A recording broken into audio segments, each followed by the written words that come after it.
is ecological succession? What is ecological succession?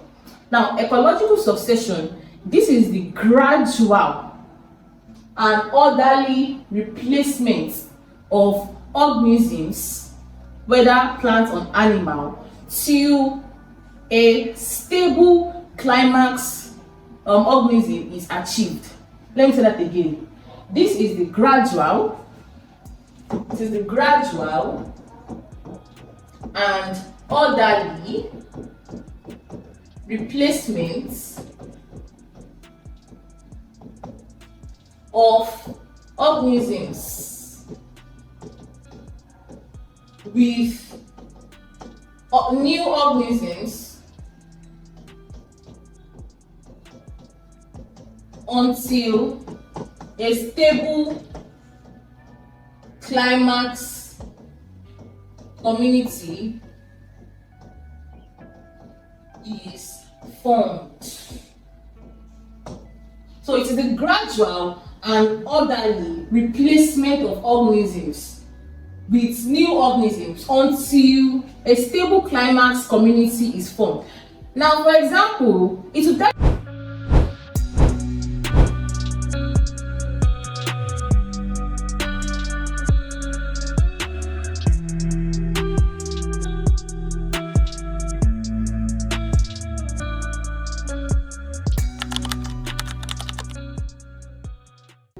you that, oh, on this piece of land, the first organisms that will colonize this particular plot of land are this. Then after this one, when they die, the next species you will see is this. After you see this one, so that's what succession is talking about. It's talking about these are the first people that you see here, then followed by this, and followed by that. So we'll see that as we go on.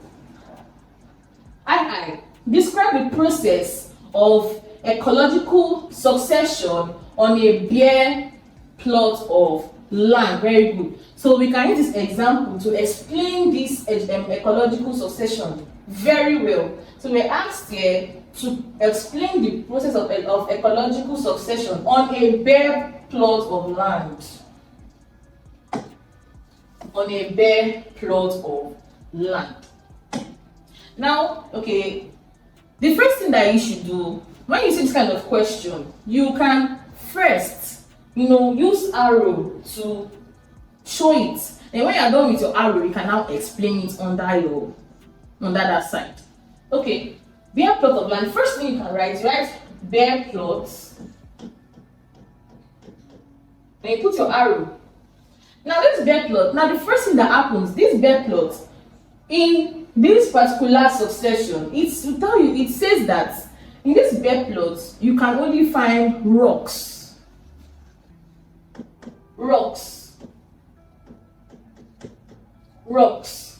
Now, rocks are the main pioneer. Like a bare plot is made up of rocks when we're talking about succession. Now, the first organisms that will colonize these rocks are the mosses and the lichens. These mosses and these lichens, they have the ability to grow on these rocks. They can survive on rocks. They don't really need soil to survive. So that is why they are the first ones that will colonize that particular rock. Now when they have colonized this rock, they will break down the rock. They will break it down into pieces. They will break it down. As time goes on, they're going to break it down. And they will break it down. When they're breaking it down, don't forget that when rocks are being broken down, they turn to soil. So they are the ones that will start making up some soil gradually from these rocks. Then they will now die. When they die, they will also add organic matter. So you can see that they will add soil plus organic matter when they die during their deaths. Then now, after this soil and organic matter, then we can now start seeing grasses. We will now start seeing grasses. Why? Because this mosses and lichen has provided soil and has provided organic matter.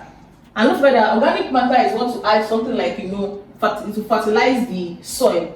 So now grasses can grow. Then we'll see grasses. From grasses, we will now see shrubs. Now, shrubs are... Get the cheapest science materials from allschoollabs.com. They're not grasses and they're not trees. So they're just like, they're intermediates of small trees and grasses. Then we will now start seeing small trees. Then we can now start seeing large trees. Until now get to stable forests. Now this stable forest, let's go back to our definition. In our definition, we said that stable climax until a stable climax community is formed. So this stable forest, that is the climax. While these mosses and lichen, they are the pioneers. The pioneers and the climax. Pioneer means the organisms that will, start something. The climax means that is where it can reach. That is the highest that it can reach. So from mosses to lichens to grasses to shrubs to small trees to large trees, then to a stable climax forests. So that is the process of ecological succession on a bare plot of land. B. Explain the following terms: biosphere, population, community, and ecosystem. Now, what is the biosphere? A biosphere, this is the place where living things are found. So this is where living things can be found in the ecosystem.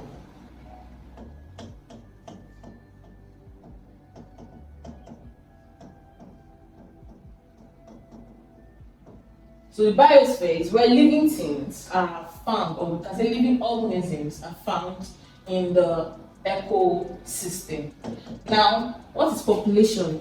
Now, population, this is the total number of organisms of the same species living at a particular place at a particular period of time. Now, what you should note about this population, we're talking about organisms of the same species interacting, of the same species of organisms of the same species. Now, this same species, you have to note it, of the same species. So it's the total number of organisms of the same species. They are found at a particular habitat at a particular period of time, or at a given period of time. Now, what is community? Now, community, the total number of organisms of different species. Community has to do with different species. Different species. Because it is the total number of organisms of different species interacting at a habitat. So it is the total number of different species interacting in a given habitat. Now, what is ecosystem? Now, ecosystem, this is where living things are found interacting with non-living things. So we talk about the biotic, talk about the abiotic. So this is where the biotic are interacting with the abiotic. The biotic is living, the abiotic is the non-living factors. So that's it on ecology. Number 5, what is conservation? What is conservation? Now, when we talk about conservation, just know that we're talking about protecting. We're talking about managing. When you conserve something, what does it mean? You're trying to, manage it, you're trying to protect it from finishing. So let's add that kind of understanding to this our conservation. Conservation can simply be defined as the process of protecting and managing natural resources.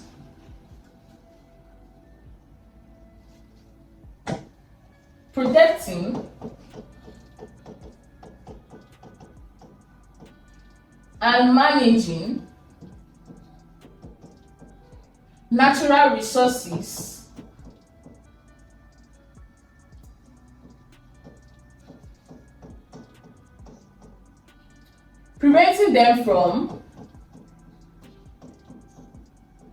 preventing exploitation, destruction, or we can say depletion. Run quick tests and analysis. Visit analysis.africa. So you can define conservation as the protecting and managing natural resources to prevent them from exploitation, to prevent them from depletion or total destruction. State 6 factors responsible for the decline in abundance and variety. State 6 factors that are responsible for the decline of the abundance and variety. So they are trying to tell us that we should name 6 things that leads to the loss of abundance or decrease. Decline means decrease. The decrease in abundance of variety of wildlife. Now, what is wildlife? This is like the animals. So what are the things that happen that makes these animals to go on extinct, to decrease in their population drastically? Number 1, we have bush burning.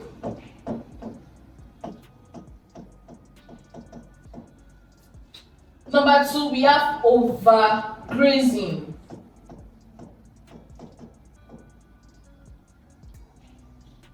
Number 3, we have pollution. Number 4, we have deforestation.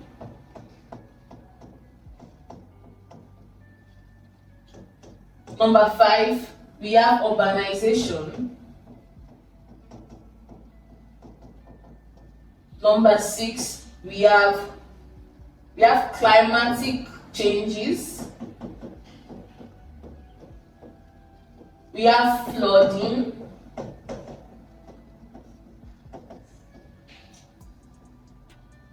And okay. Alright, okay, so let's work with this. Now bush burning, another name for bush burning is poaching. Now bush burning, this is when maybe you don't want to, you have a particular land and it is very, very dense and you don't want to weed, you just start burning. Now that particular land is a habitat for many organisms. So when you decide to just burn a particular land, you are also killing these organisms, these animals that are living there. For example, you can have the squirrel.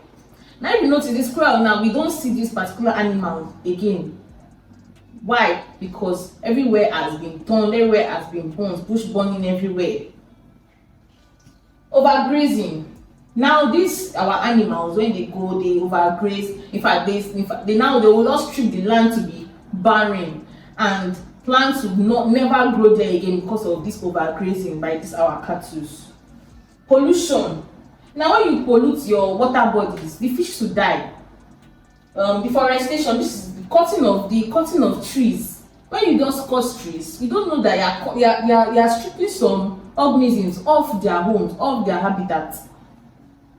Urbanization. This is the construction of buildings. This one is humans, and you construct roads, you construct houses, industries. That is what urbanization is. Climatic changes. Yes, climatic changes can also cause it.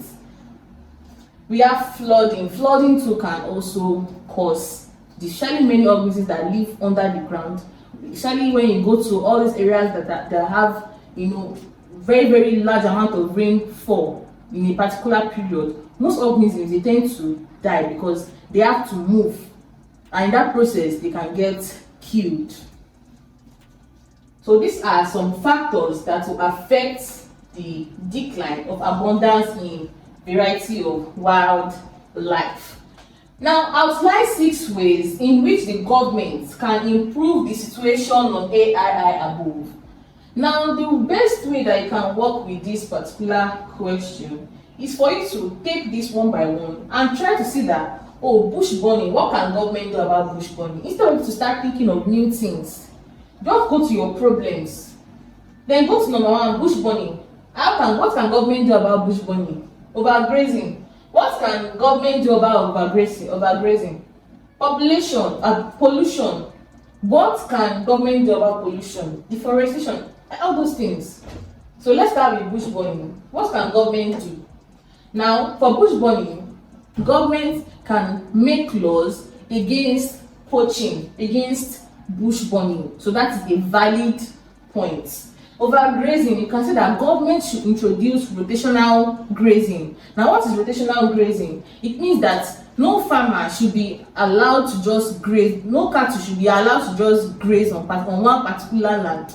So there should be rotational grazing. They should graze, at different places. They should move their cattle from one place to another so that it can be rotational. Pollution, government should, warn against pollution, should sensitize about pollution. Deforestation, you can say afforestation. You can say afforestation. Now, what is afforestation? You can say planting of trees. You can say government should just take a day and say that afforestation day, everybody should go and plant a tree day. Urbanization also. You can say government should also develop rural areas. Climatic change is also flooding. Government should control flood, and you can even add public awareness programs on conservation should be given to the citizens periodically. So these are ways that the government can manage these problems. Number 6, what is eutrophication? What is eutrophication? What is eutrophication? Now, eutrophication, this is the excessive amount 400,000 cheap medicines, cosmetics, and analytical supplies. Everything in one big place. AllSchoolLabs.com. This is the excessive amount of nutrients that can be found in a water body, allowing excess growth of algae, which leads to depletion in oxygen. Now, this is when there is excessive nutrients. Now, examples of these nutrients are, we can say nitrates, we can say phosphates. Now, this nutrient, because they are available, algae, they like to be where these nutrients are found. So it will now lead to the inbreeding of algae. And these algae, they photosynthesize. So they need oxygen to photosynthesize. So they will use up all this oxygen. They respire, they will use all this oxygen.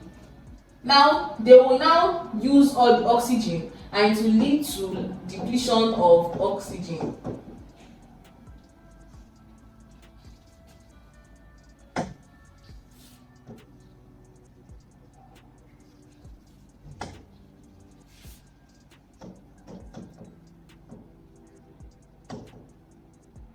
To loss or depletion of oxygen.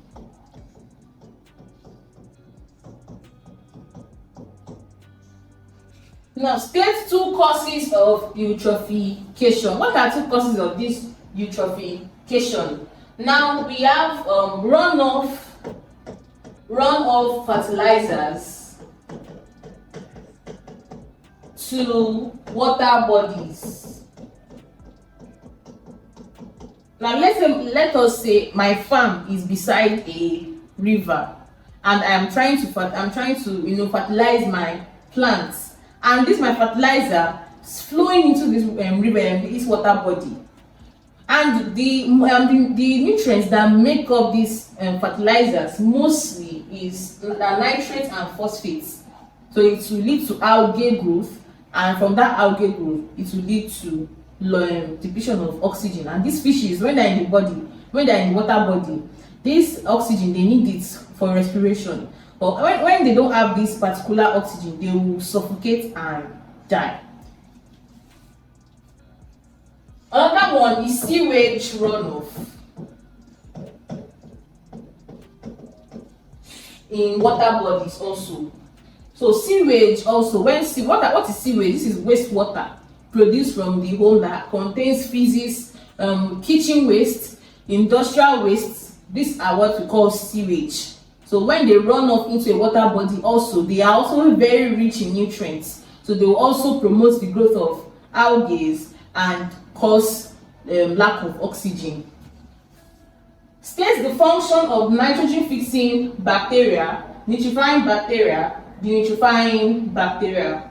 Now these are bacteria and they have to do with nitrogen or oxide of nitrogen. They have to do with that. Now the nitrogen fixing bacteria, these are the bacteria that are found on the root nodules, of leguminous plants. They are found on the root nodules of leguminous plants. Now these nitrogen fixing bacteria, they convert atmospheric nitrogen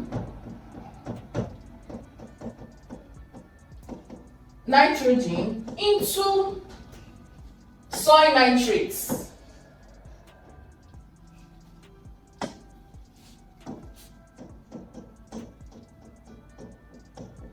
And an example is rhizobome, the rhizobiums. Now these rhizobiums, they are found on the root nodules of leguminous plants and they are used to convert atmospheric nitrogen to soil nitrates. Now we have the nitrifying bacteria. Now this one, they convert ammonia to nitrites. They convert ammonia to nitrites and they will now further convert them to nitrates. Now examples are nitrosomonas, the nitrobacter. So these ones, they convert ammonia to nitrite then to nitrates. Then we have the denitrifying bacteria. These ones, they convert soil nitrates back into atmospheric nitrogen.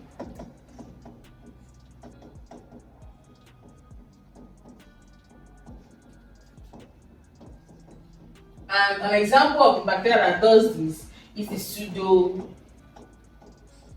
pseudobacter or pseudomonas. The pseudomonas.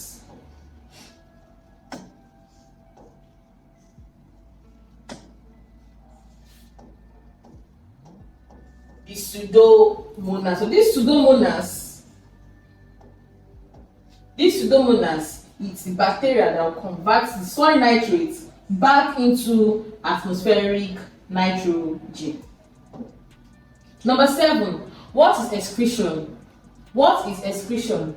Now excretion can be simply defined as the removal of metabolic wastes.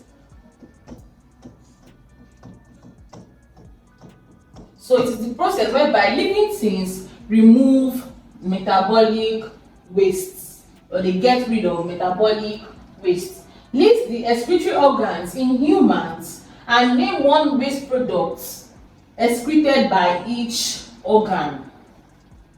Now we have 3 main organs of excretion in humans. Number, we have the lungs, we have the skin, we have the kidneys. Now these lungs, they product the excretory waste that these lungs excrete is CO2. Why? Because during gaseous exchange, the one that is useful is O2. So the metabolic waste that is produced after we breathe in oxygen, the one that is brought out is carbon dioxide. So that carbon dioxide is a metabolic waste product. We don't need it for anything. Skin brings out sweat And this sweat is composed of small amounts of urea plus small water plus salt. Then the kidney urine, and this urine contains large amounts of urea plus water plus salt.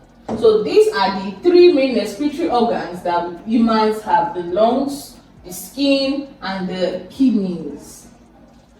Name the excretory organ in the following. Number 1, insects. 2, earthworm. Now the name of the excretory organ that is found in the insect, just like how in humans we have kidneys, the ones that insects have is called the mammalian tubule.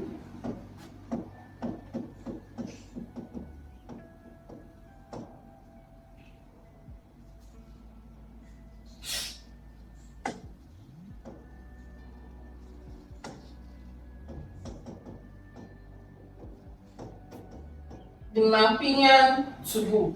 And for the earthworms, they have what they call the nephridium. Nephridium, or we can call it the nephridia. So these are the excretory organs that can be found in the insects and the earthworms. Number 8, what is sewage? What is sewage? Now sewage, this is wastewater. This is wastewater containing excreta or organic feces, excreta in the kitchen waste, or we can say domestic waste, or we can say industrial waste.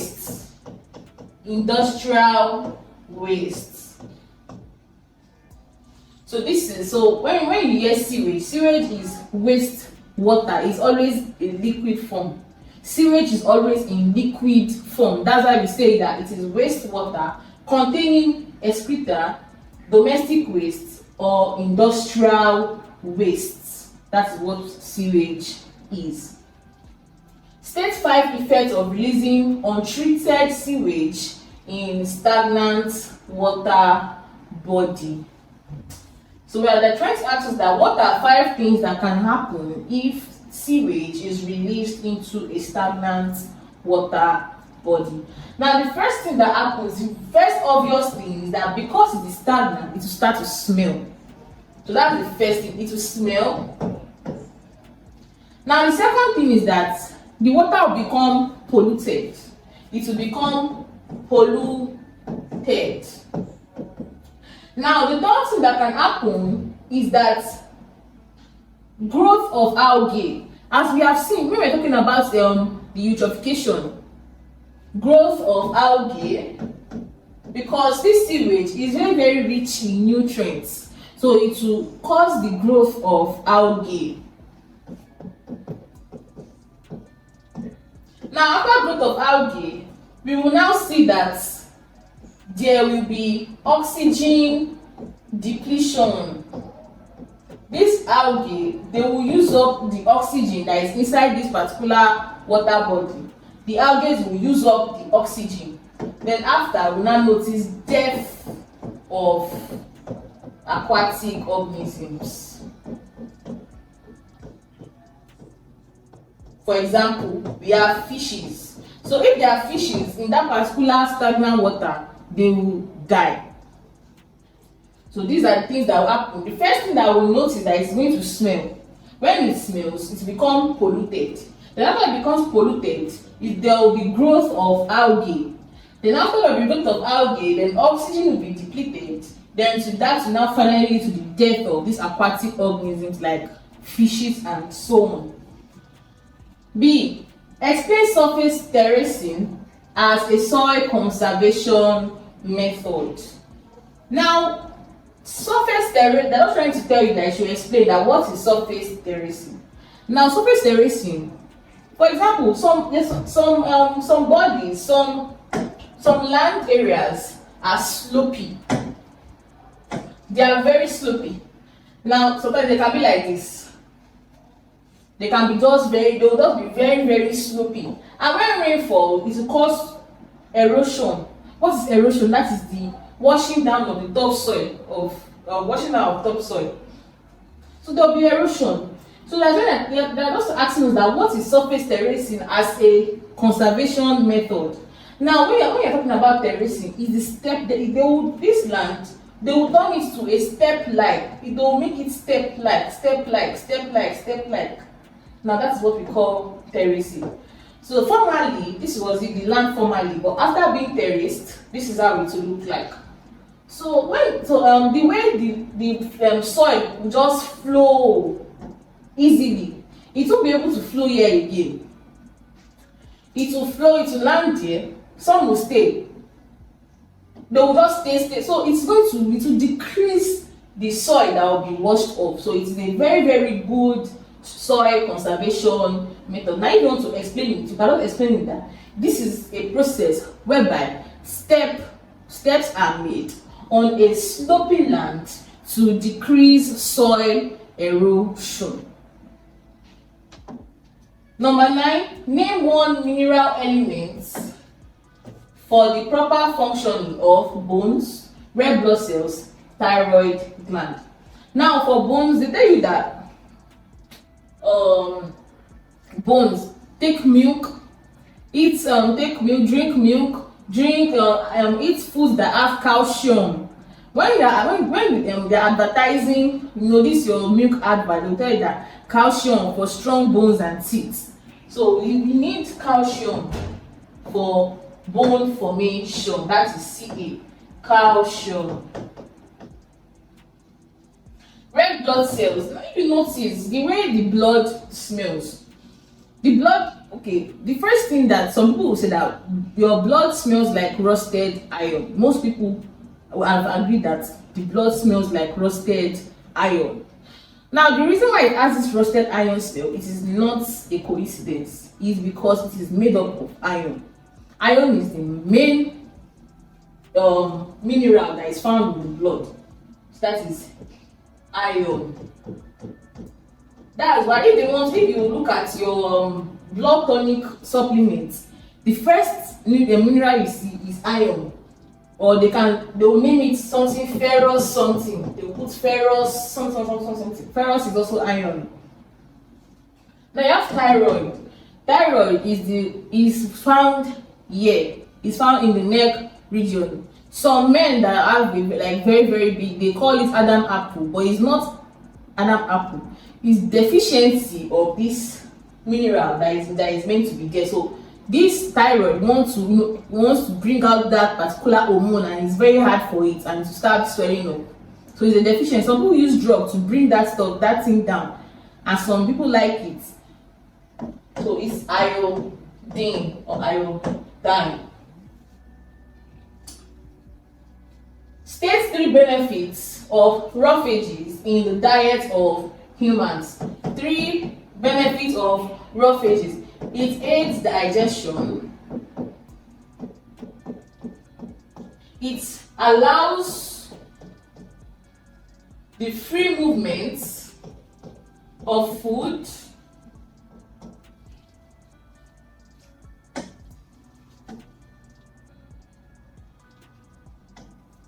The free movement of food food in the alimentary canal. Don't forget that the alimentary canal starts from the mouth. So when you eat roughages are, for example, your fruits, fibers, roughages and fibers. Like when you are eating your orange, after drinking your orange, the other part of the orange that you throw away that you will not eat, it is roughages. They are fibers, and they make easy movement from as it's getting to your mouth, to your esophagus, to the stomach, to your small intestine. It's just moving freely and very, very fast. It also aids digestion, and it prevents constipation.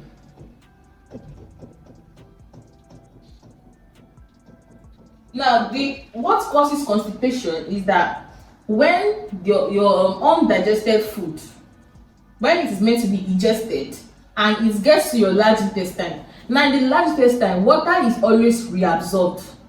So when there is not enough refuges or there is not enough water, the large intestine will just reabsorb all the water, and the particular food that is meant to be ingested will be very, very hard. The waste will be very, very hard. The undigested food will be very hard, and that causes constipation. You cannot pass it out. So those are three benefits of refuges in the diet of humans. State 3 reasons why proteins are important to humans. Now we all know that they are bodybuilding food. They have bodybuilding characteristics. They promote enzyme and hormone formation.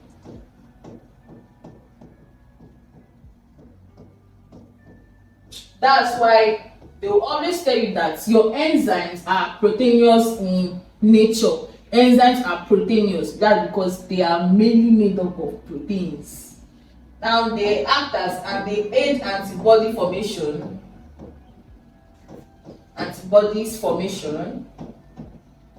And also, when there is no carbohydrates, they can substitute in giving energy. Those are four reasons why proteins are important to humans. Number 10, what is a habitat? Now, a habitat, this is a natural place where an organism can be found. Very simple. This is a natural place where an organism is found, or we can say organism lives. Explain briefly 3 roles of decomposers in the ecosystem. Now don't forget that we have producers. From producers, we have the primary consumers. Then we have the secondary consumers. Then we have the tertiary consumers. Then we have the decomposers. So this is the way energy flows in the ecosystem. The producers are like the plants. The primary consumers are the herbivores that will feed on the plants. The secondary consumers are carnivores that will feed on this animal, on these herbivores. Then tertiary, these are the higher predators that will feed on these secondary consumers. And decomposers are when they die, they will feed on their dead and decomposing these organisms. So now I want to see that what are the roles of these decomposers? What are their roles? The first thing that they break down dead organisms.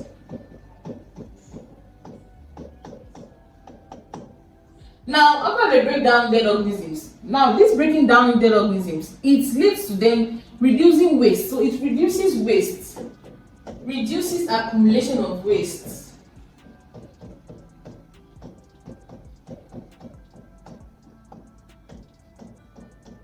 For example, let's say all the plants that have been dying, all the leaves that have been falling from when leaves started to exist. Imagine if they were not broken down. Imagine if they were not converted back to normal soil. Imagine if they were not broken down. The earth will be filled of waste. It will be filled of waste. Nothing will be able to be broken down at all. So they are there to reduce this accumulation of waste on earth. Another thing is that they return nutrients to the soil. They return nutrients to soil.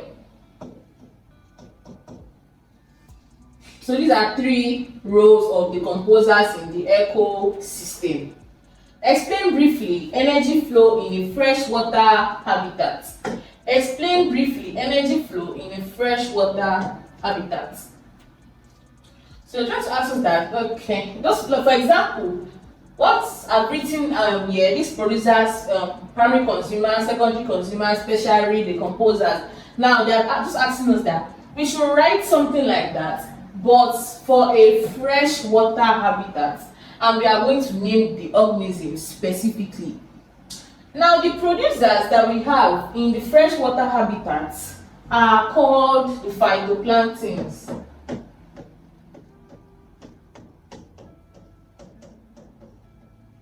Now when you hear the word planktons, these planktons, they are microscopic. They are microscopic. They are used, like they are microscopic, and they have the ability to photosynthesize. They can still trap sunlight. They can still, they are autotrophs. They can manufacture their food on their own. Then from this, and this phyto here, phyto means that they are autotrophs. They are plants, microscopic plants. Now zooplankton. Now this zooplankton, from the word zoo, when you hear zoo, when you look at your, if you are applying to university now, you can see something like zoology. They'll tell you that zoology is the study of animals. So zoo are now the animals. They are the microscopic animals that cannot produce on their food. They cannot produce food on their own. So these zooplanktons, they will feed on the phytoplanktons. Then after, so you can see that these phytoplanktons, they are the producers. The zooplanktons, they are the primary consumers.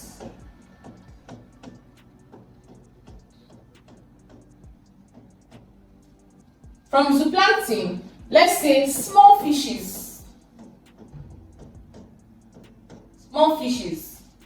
will now feed on this zooplankton. Very small fishes, and this one are the secondary consumers.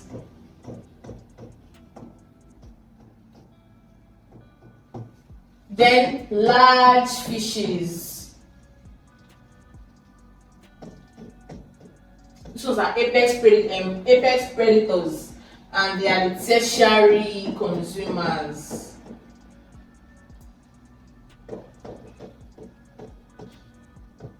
Then we cannot say the decomposers that will decompose them when they are dead. So this is a very good example of energy flow in freshwater habitats.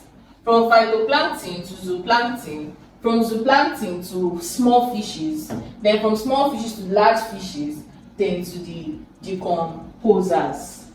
And don't forget that energy, the energy that these phytoplanktons that they have, when it moves to zooplankton, it will be reduced. So as we move from the producers to the tertiary consumers, energy is being lost. Energy is being lost. Now the reason why I'm emphasizing, because they're talking about the energy flow. So when you're actually drawing this thing, and I'm done with explaining, you can now say that energy is being lost as we move from the producers to the tertiary consumer, so that the marker, the examiner, can know that you know what you're writing. You know what you're writing for sure.